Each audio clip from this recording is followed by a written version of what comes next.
ফুচি কেটা বলে মোটু বাদুর বয়স পারে দিতারে তো কেরা দিতারে এই যে মাইদানে হারে দিছে কোক দিত দেও দেহি দে। কোনো দাও না রে দাও মোটু পাতলুকে এভাবে বলতো, পাতলু তুমি একটু কিছু করো, খালি পেটে আমার মাথা তুমি কাজ করো না। চলো আমরা ডাক্তার জটকার কাছে যাই। মোটু ভাগো ভাগো, জন চলে এসেছে।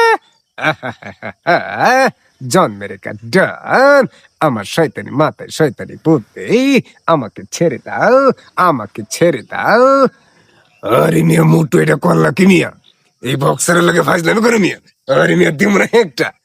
ওরে মা, এ তো আমার 20 বছরের অভিজ্ঞতা। ওরে আম্মা, মোটু সিঙ্গাম রেখে ছেড়ে দাও। এই মেরে কসম, থামো মোটু। ওরে ইয়া হইছে নাকি? মিললে মানে দা মিল নাই তোর লাগে মিললে যায়। মিলতাম না মিলতাম না। আরে এটা বেশি বুঝাই কষ্ট ডালে দিলাম, দুজনে মিলতো।